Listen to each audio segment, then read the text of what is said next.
O izgradnji nove ceste na Mirni. Nastal bo park znanih suhokrancev. V Vinici odmevala Župančičeva frulica.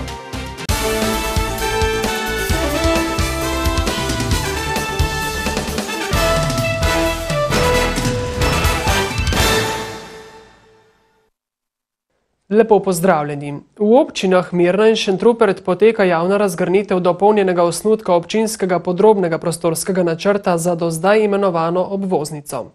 Z izgradnjo nove ceste bi rešili najbolj problematično točko na državni cesti med Sevnico in Trebnjem. Da bi hitreje prišli do že več kot pol stoletja načrtovane obvoznice, so na mirnski občini na predlog recenzijske službe spremenili naziv iz obvoznice v prestavitev regionalne ceste R1 na novo lokacijo. Obvoznica onemogoča večje število samih priključkov, medtem ko se na regionalno cesto lahko dejansko priključujejo tudi priključki, kot so iz Kolinske, Tomplasta, ne nazadnje tudi od gostilne Bukovec, kmetijske zadruge. Slaba 2 kilometra dolga cesta bo omogočala tudi priključke na kmetijske površine. Sicer pa bodo z njeno prestavitvijo razbremenili promet skozi Mirno in vsem udeležencem v prometu zagotovili varnost. Računajo tudi na to, da bodo pridobili bencinsko črpalko. Naloga obeh občin je sicer sprejetje občinskega podrobnega prostorskega načrta in ureditev pločnikov ob tej cesti. Ostale dejavnosti pa so v pristojnosti Direkcije Republike Slovenije za ceste. V dejanski odkup bo morala država pristopiti le na posameznih delih, to je ob sami vpadnici in pa ob zaključku. Večji del te trase je že v lasti občine, tako da se pravi ne bo problemov z pridobivanjem samih zemljišč. Do nove ceste bi radi prišli do leta 2020. Javna obravnava predloga bo sicer potekala 17. junija ob 17. uri v domu Partizan na Mirni. Slovenska filantropija kot združenje za spodbujanje prostovoljstva deluje v javnem interesu od leta 1992. Njeno temeljno poslanstvo je pomoč pri zaščiti pravic šibkejših in ozaveščanje javnosti o tem. Aktivistki filantropije sta danes v Krškem seznanjali delavce migrante, kam se lahko obrnejo ob kršenju njihovih pravic. Stop izkoriščenju delavcev piše na letaku, ki ga je s sredstvi države filantropija izdala v 10 jezikih. V Posavju tujci delajo predvsem kot sezonski delavci v kmetijstvu in gradbeništvu. Za delo v kmetijstvu je bilo spomladi izdanih prek 200 delovnih dovoljenj. Eurosat kot eden večjih zaposlovalcev dobro sodeluje z Zavodom za zaposlovanje in velja za dobrega delodajalca, je povedala direktorica območne službe Irena Pirc. Kako je glede spoštovanja delavskih pravic v gradbeništvu, pa konkretnejših podatkov ni, uradnih pritožb pa tudi ne. Moram reči, da v zadnjem času teh sprememb ni zaznati na tem območju, tudi ljudje se ne oglašajo v našo pisarno, tako da te problematike niti ni na novo zaznati. V filantropiji menijo, da je danes to izkoriščanje najbrž bolj prikrito kot pred 4 leti ob izraziti krizi v gradbeništvu. Delavci se neradi izpostavljajo, ker menijo, da itak v bistvu, ko prijavijo delodajalca inšpektoratu za delo, se ne naredi zelo malo ali pa zelo malo naredi za njih. Tako da ta strah je zelo prisoten. Prisoten je tudi, da v primeru, da prijavijo tega delodajalca, pri katerem so ugotovljene kršitve, da potem bo problem tudi dobiti službo pri drugem delodajalcu. V Posavju sindikat in inšpekcijska služba dobro sodelujeta, je povedala Sotelškova. Na našem koncu moram reči, da smo z inšpektorji zadovoljni, nas poslušajo, nas upoštevajo, kaj jim damo, kakšne napotke oziroma kam jim usmerjamo, da grejo pogledati kakšno zadevo, ki je nepravilna. V redu so, nimam kaj reči proti njih. Slovenska filantropija v razkrivanju kršitev delavskih in človekovih pravic sodeluje s humanitarnimi organizacijami in Zvezo svobodnih sindikatov, kjer prav tako posvečajo pozornost delavcem migrantom in so jim na razpolago s potujočimi pisarnami. V Sevnici bo ta v prostorih gasilskega doma 23. junija med 11:30 in 13. uro. V Žužemberku bodo v parku pred občinsko stavbo uredili spominski park znanih suhokrancev. S tem bi radi osvetlili njihova življenja in opozorili na njihov pomemben prispevek pri prepoznavnosti domače občine. Gre za suhokrajance, ki so doma ali v tujini dosegli pomembne dosežke oziroma pustili pomemben pečat. Trenutno jih je na seznamu 32, med najbolj znanimi so Auersperg, ki je bil v Rojnovegradu in je na Dunaju svojo pomembnost vršil. Je tudi tu Fran Bradač, ki je na jami rojen in je seveda tudi na svojem področju veliko pripomogel. Je Leon Štukelj, seveda tudi naš rojak po mami. Park predstavlja nadaljevanje raziskovalnih nalog, ki so jih pripravljali tudi učenci domače šole, za njegovo ureditev pa so ustanovili posebno komisijo. Vključeni so tudi arhitekti, tako seveda zunanji sodelavci in pa nenazadnje tudi študentje iz seveda nedolgo nazaj tako imenovane EASE. Najprej bodo postavili spominske plošče z navedbami znanih suhokrancev. V nadaljevanju naj bi bili pa tudi spomeniki, kjer naj bi bili na teh ploščah reliefi, okrogli reliefi FIA 40 in seveda ugravirana in pa oblikovana skulptura njihovega obraza.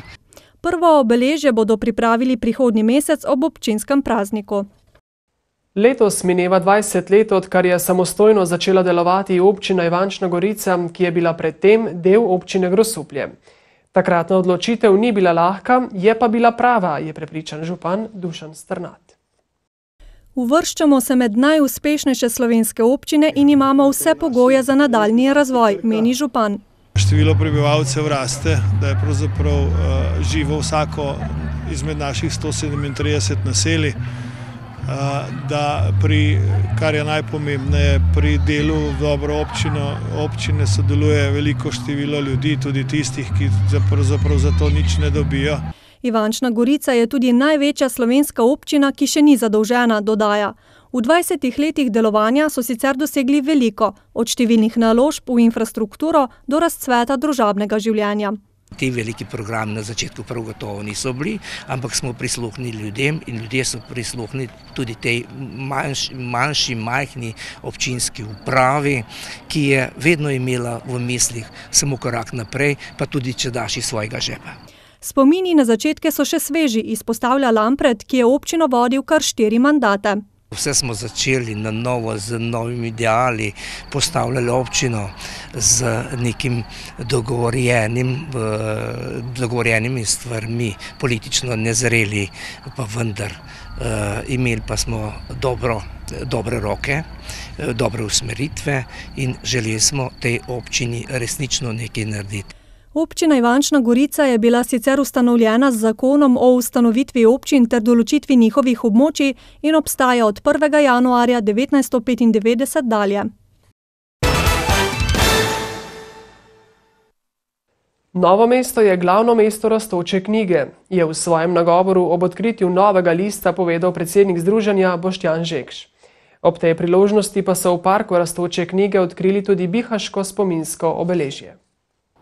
Bihaško spominsko obeležje z motivom Derviševičeve knjige Ulicom Bišče je eden od nadaljnjih korakov k združeni rastoči knjigi pobratenih mest Novega mesta.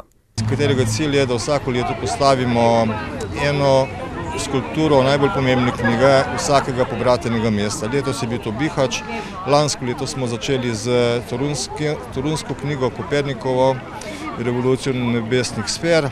V naslednjih letih bodo tako odkrili še obeležja ostalih pobratenih mest. Husein Dervišević je v svojem rojstnem kraju živa legenda, a to smo i danas potvrdili sa prijedlogom njegove knjige, odnosno njegovog imena, ovdje kao jednog od najznačajnijih pisaca našeg kraja, posebno, da kažemo, Bihaća. Nov list rastoče knjige pa je posvečen 650-letnici Novega mesta. Všeč mi je, da je dr. Janez Gabrielčič z neko dobro idejo, ki je prišla v bistvu iz Novega mesta, uspel to misel, to idejo prenesti v Ljubljano in da se v bistvu ta dobra ideja širi po celi Sloveniji in v mednarodnem prostoru. Očitno so ljudje v Novem mestu in okolici to prvi razumeli v Sloveniji. Počasi se ta ideja širi, povsod se še ni prijela, ampak očitno ne vem, zakaj je tukaj boljš. To je po lanskem prvem listu rastoče knjige, ki je bil posvečen Miranu Jarcu, drugi list, ki krasi rastočo knjigo v istoimenskem parku pri novomeški knjižnici. Na jutrišnji dan pred 66 leti je umrl veliki slovenski pesnik Oton Župančič, rojen v Vinici v Beli krajini, kjer v njegov spomin že 25 let odmeva Župančičeva frulica.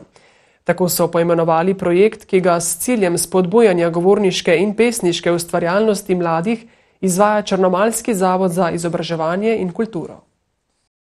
Letos je na razpisu sodelovalo 114 mladih pesnikov in 100 osnovnošolskih deklamatorjev iz skupno 104 slovenskih šol.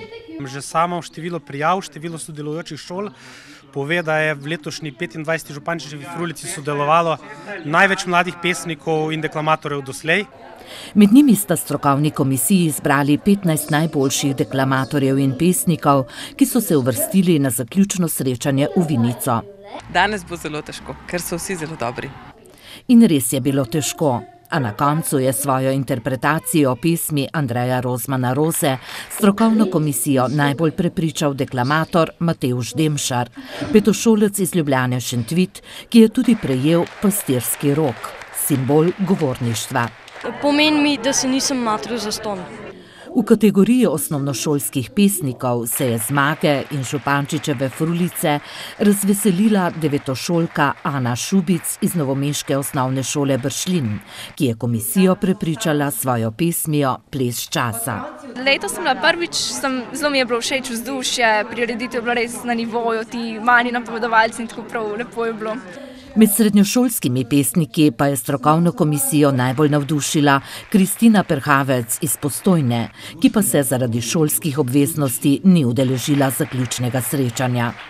Moram reči, da njihov razpon obeta mnogo in upam, da bodo pisali naprej in bodo še delali in slovenski poeziji se ni bati. Projekt je torej dosegel svoj namen.